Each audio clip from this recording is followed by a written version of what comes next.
Well, thanks for jumping on this. I really wanted to kind of get your perspective on your meteoric rises in the previous organizations, Hmm. and jump into this wonderful world that we found ourselves in, Yeah. LPT. And basically, man, I just want to get an accounting from you. So anybody who's out there, thinking that at the end of the day, or maybe not thinking at all, that they have been under the spell of familiarity and not doing anything specific other than grinding and habitually showing up at the same office over and over and over again, and maybe give them something to think about, really, and ponder and see if it's a good fit for them. Because look, after 41 years at the same brokerage, for me, I know I don't look that old, dude, but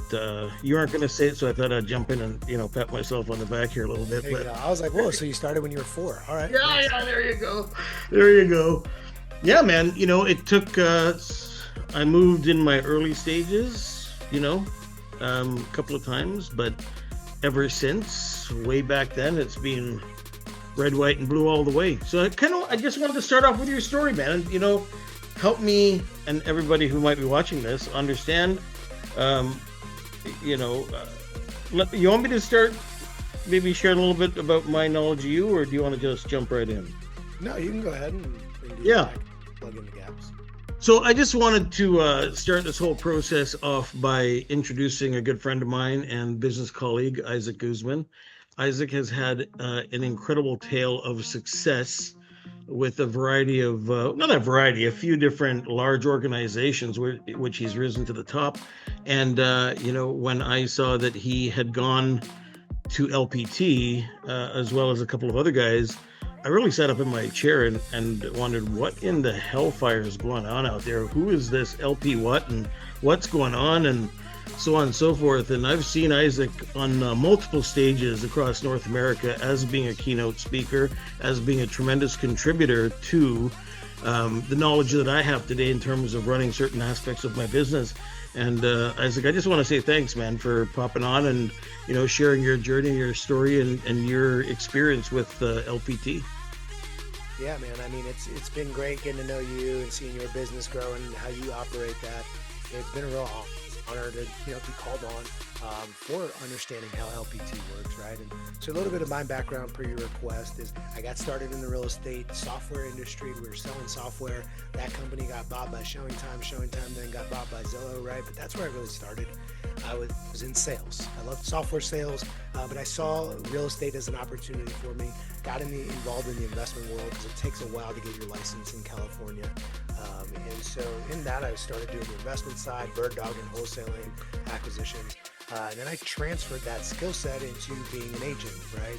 And focusing on listings and things like that. And quickly found myself in the opportunity for getting trained to be a leader inside the real estate world, right? Pure dumb luck and hard work combined to end up having my first 2 real estate mentors were Jeremiah Taylor and Chris Heller. At the time, Chris Heller was the CEO of Keller Williams Realty International, and they were the biggest, most productive, most profitable real estate company on the planet that had ever existed at that time. And so I just happened to have the CEO of that entire organization be the person who was cutting my checks and giving me advice. And so one of the things that he helped me understand was you got to sit in the seat of the average agent every single day to figure out what it is they're looking for and how to help them accomplish that within the framework of the organization. And so that's what I was trained to do, was come from what is an agent looking for and what matters to them, what choices are they being faced with every single day, and what are they most likely to choose, and how do we align our organization with that, or how does our organization already align to meet those needs. I quickly helped build that brokerage, that one franchise, into what was number 1 in Southern California, across 31 different market centers is what they call them, but right, they're offices or franchises. We had a clean sweep on all 11 metrics that they track inside those organizations. The 3 years I was helping lead that across profitability, agent count, recruiting, growth, all the different things. And what I learned there was plenty of things to help me navigate through what is today. From there, I ended up realizing that a team model made a lot more sense for me and what I think the agent needed at scale. And so I went ahead and partnered up with one of the most brilliant business operators I've ever met to date, a guy named Dan. And he just had this vision, and we decided to partner up. And really, he gave me the opportunity to start growing that team at a really high rate. So we went from about 9 agents to over 90 agents. We went from about 160 million to over 600 million in volume in the span of about 3.5 years. And that was an amazing time to grow that. And so that's where we really figured out a lot of that approach to growth is just empowering agents, right? And so in that, I decided, I ended up, I don't think there's a world in which I would have ever parted ways with that business partner and that organization, but I ended up moving pretty far out. I bought a ranch for me and my family, about an hour and 45 minutes away from the office, and it just didn't make sense. I couldn't have the same impact on the organization if I were working remotely all the time. At least that was my thinking at the moment. And so we went ahead and parted ways, and I said, I think I'm going to start my own team.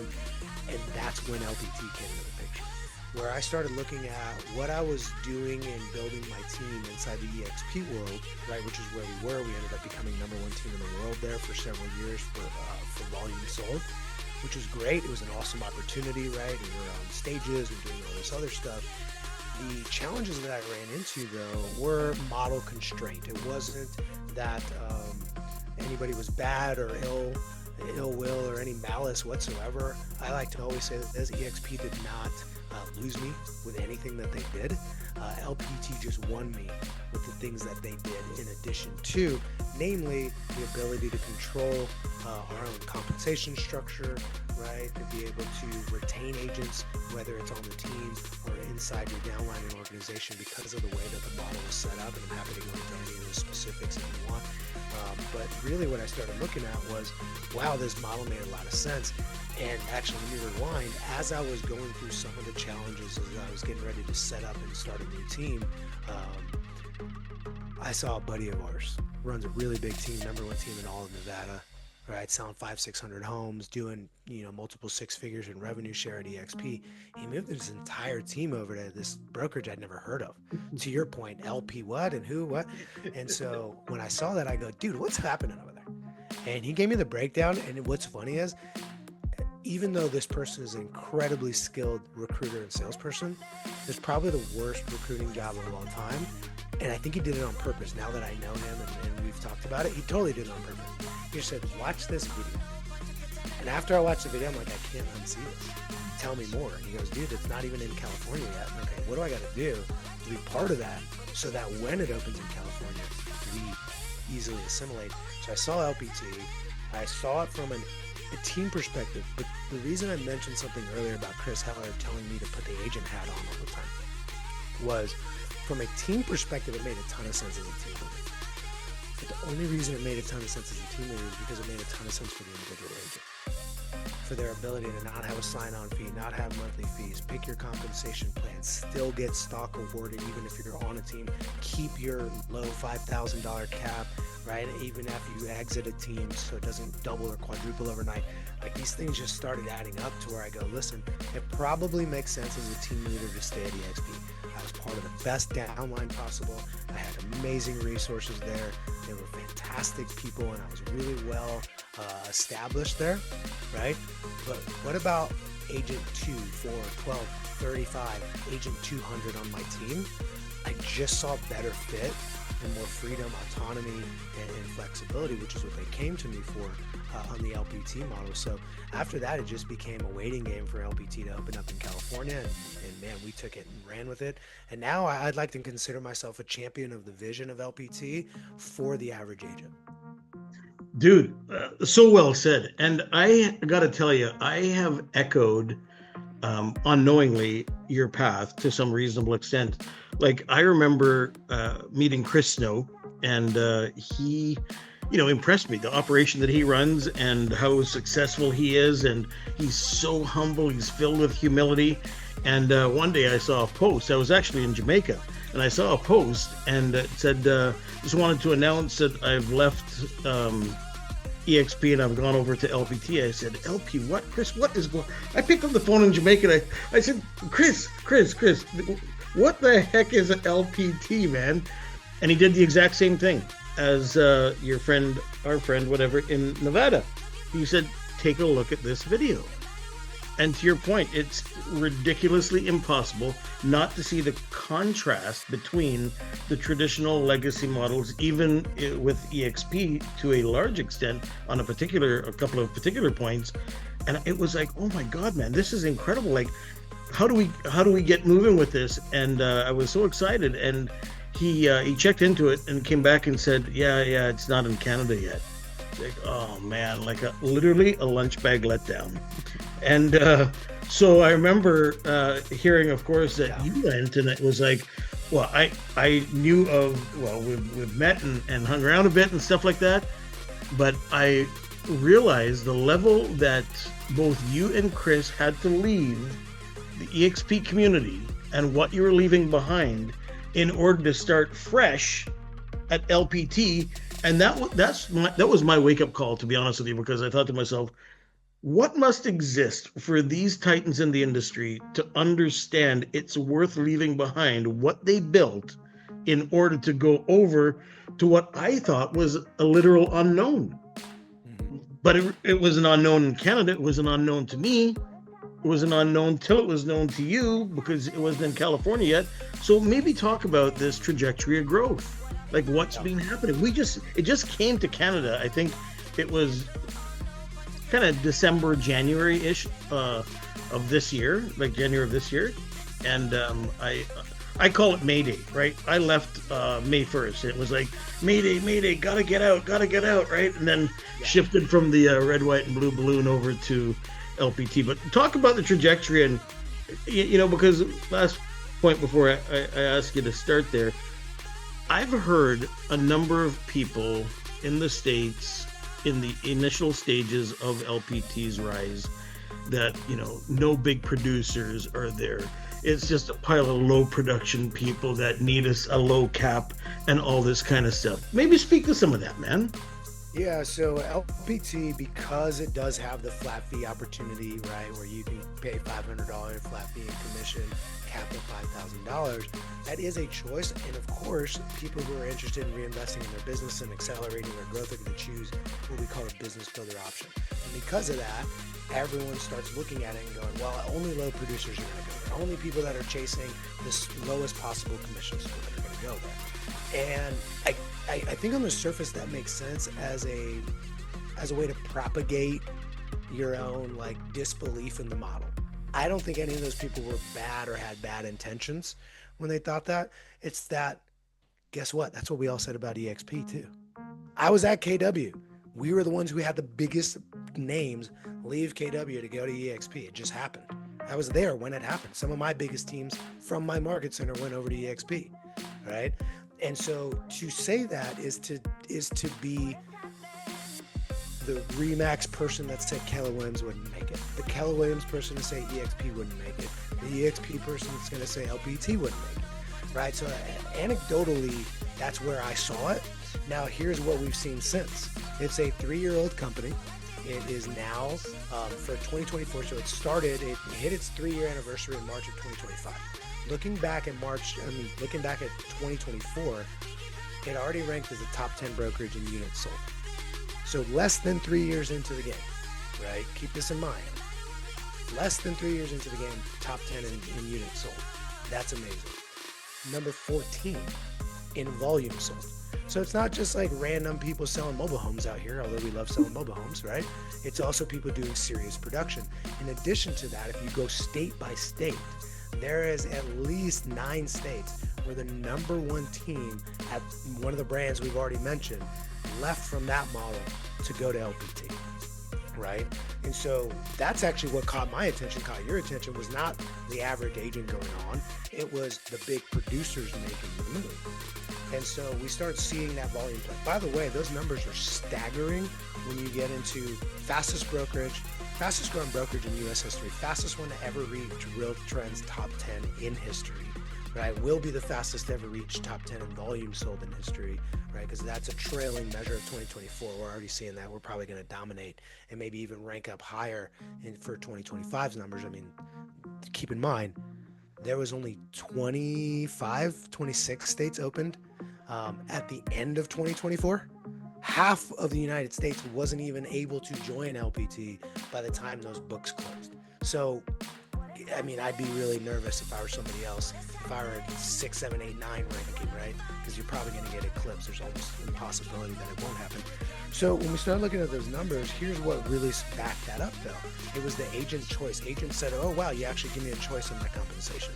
Think about what the argument is for other people to say, it's a low cap, so therefore only low producers will go. What they're really saying is, oh, top producers want to pay more? Like, I've never met the top producers that it's like, you know what, dude, I'm going to make a move to this company because they offer me same or sometimes in most cases lesser value, but I would really like to pay more, right? Like, yeah, I get it. There's some of us that make really good money and we buy luxury items, but when it comes to operating our business, spending is not a flex, right? And so we start seeing that and I go, well, I get it. Low fees, you tend to attract those, right? I mean, you think about cell phone plans, that very much is the case, right? Cell phone plans, like if it's $15 for Mint Mobile, I probably know the demographic of those buyers, but I don't know. Sometimes you look at your expenses and go, could I shift this money elsewhere if I got at least equal value? So that's what happened. Here's some of the other things that kind of led along the way. 2024, Inman's Innovator of the Year, right? It was a 2-year-old company at the time. Inman's Innovator of the Year award because of the way that not only they structured the model, but also the technology behind it, right? The freedom, the flexibility, the autonomy to run your business your way. In addition to that, Ascend, right? The training magazine gave the award to LPT because of its Ascend initiative, and that's the training program that they've built. Since they've gotten that award, by the way, they've opened up a physical university in Florida, like a real actual university where people are flying in throughout the year and getting hands-on training. Don't get me wrong, it's all broadcasted and all that archived on LPT Connect on the back end, but what's wild is they created an actual university. And so not only was the training program already award-winning, but you stack on top of that in-person university that's even going to the next level. I mean, stuff gets really crazy, and that's all built on a platform that realistically is a marketing platform. And I think that's probably the biggest piece that most people overlooked in that time where people were saying, oh, it's this fly-by-night, it's all hype, only low producers. What you realize is, whoa, no. This is a marketing platform, and guess who markets a lot? Guess who spends a lot on marketing? Guess who could sniff out good marketing from basic templated marketing? Top producers. So when the top producers see the marketing, they go, dude, this is better, or at least as good in most cases, and in my case, better than what I already have, right? So that was super powerful. Well, I gotta tell you, talking about the $5,000 cap and how it impacts people and top producers, that was my very situation. In my 5% fee and with Remax and my desk fee, I was well north of 60 grand last year, right? I run an operation that doesn't require any franchise, any brokerage assistance. We're completely autonomous. We have everything from marketing to accounting to sales training to everything, admin, market, everything. It doesn't matter. We have it. So if I were to go on the 5K cap, I would have saved myself 55 bills in 1 year. Now let's just, extrapolate that out for another 10 years. That's $500,000+ bucks. Yep.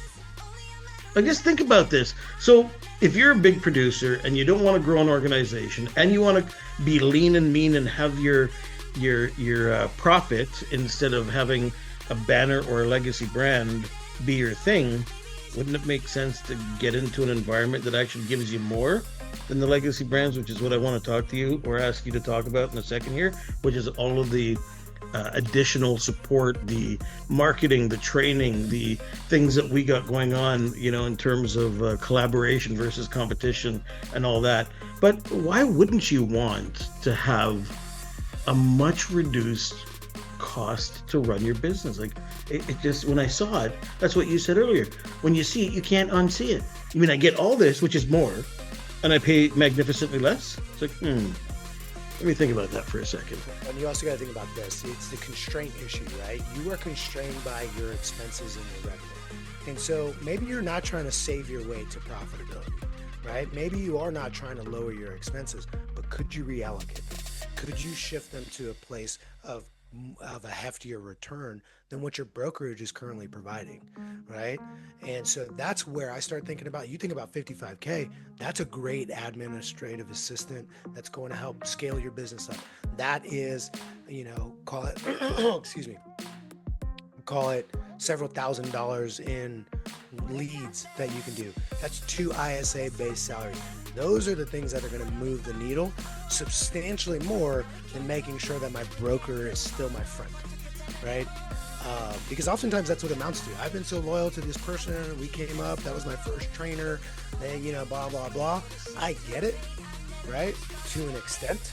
But when you start looking at what can I reinvest this money in to get me a healthier ROI, brokerage fees is probably the lowest on the list, right? 100%. That and coffee. So what is it that keeps people where they are? I mean, I have to look at myself and ask that question.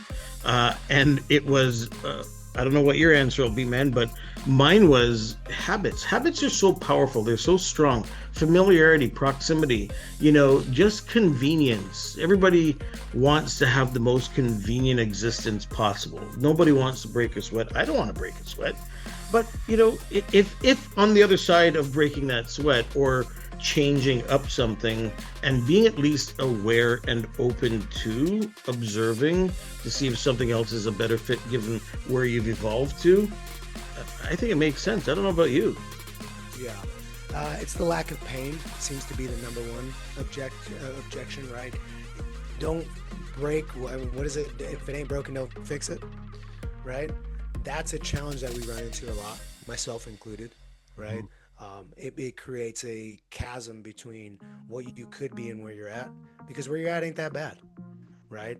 And so just like a buyer or a seller though, and what's wild is this, right? We have buyers and sellers. You right now watching this video, you have a seller that should absolutely sell. It makes perfect sense on all landscapes for them to sell the home for their long-term and short-term goals, but they just won't pull the trigger. They're always thinking about maybe doing it. Same thing with the buyer, right? Oh, I'm gonna wait till interest rates drop, blah, blah, blah, blah, blah. Realize that you're probably doing the same thing, right? I'm not knocking you. What I'm saying is there are opportunities out there. LPT is definitely one of them, where you go, well, things aren't that bad. Yeah, true, but they could be a lot better. And the neglecting to chase the best, we stay with what is, what's good, right? And good is the enemy of great. We've heard that.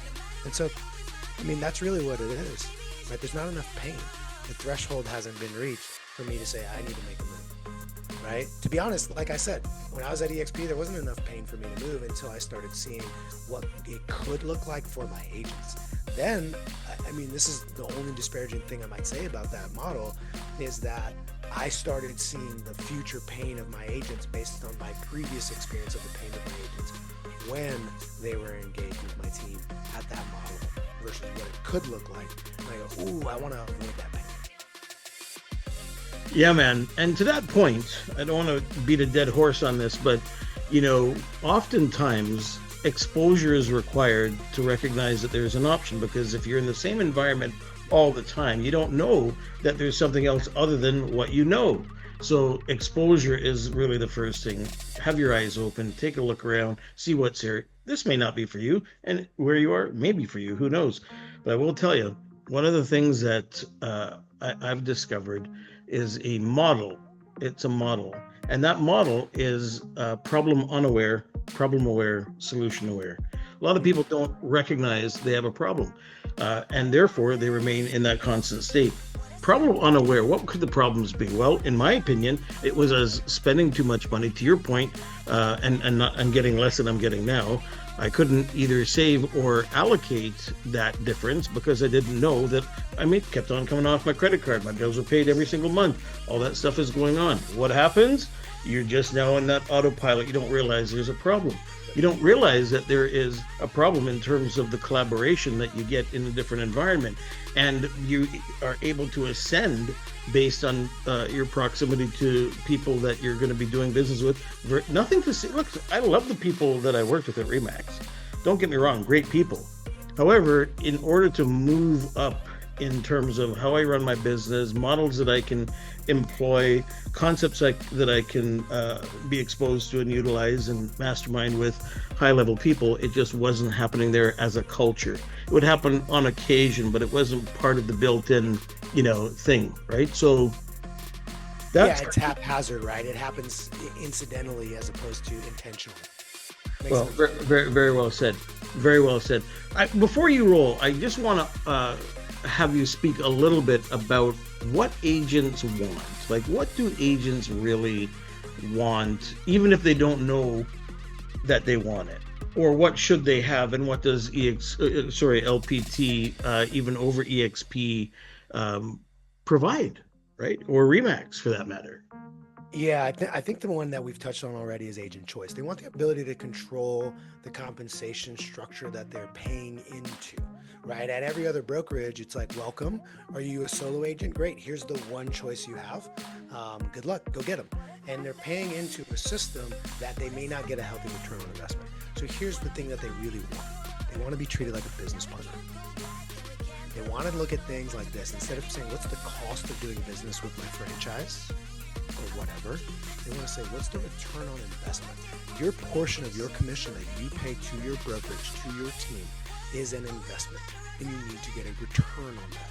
And so I think LPT uniquely helps agents understand that they are getting the best ROI for their dollars spent, instead of treating them like a 1099 employee, right? An independent contractor employee, right? 1099 is USA language for that, right? But instead of treating them like that, because that's how we've always done it. Hey, welcome on in. You're an independent contractor who can't make any choices. Here you go, right? Well, okay, cool. Now we have a business partnership. In addition to that, the chasm between I am now ready to start selling real estate to where I now have a consistent opportunity flow is a very big gap. And that gap is filled by extremely hard work and marketing. And so no one can do the work for you. If I miss the gym today and Neil can't go to the gym and run my 30 minutes for me, he can't do it. So no one can do the hard work for me. But what about that marketing gap? That's one of the things that hits agents right in the head. It's like, welcome. You thought you filled out contracts? You thought you negotiated deals? You don't. You're a marketer. Then, if you're good enough at marketing, you can earn the opportunity to fill out contracts and negotiate deals and manage transactions. So now that you know your new career is now marketing, what do you do? And so what agents need to know is, one, I have the choice to control my compensation. In addition to that, I'm getting a healthy return on investment, and the return that I'm getting comes in the form of world-class marketing, especially from now what is considered by Training Magazine, not by my estimation, the #1 training organization inside of real estate. And also the fastest, most meteoric rise that's ever existed in the real estate growth. Because here's the thing, agents vote. They vote with their licenses, and agents are voting LPT. Well said, Ben. Dude, thank you for your time. I know you got a roll. I appreciate you a lot. And let's keep on talking. All right, brother. Appreciate you. Take care, man. Bye for now. Dude, that was great. I'll see you later. Yeah, thank you.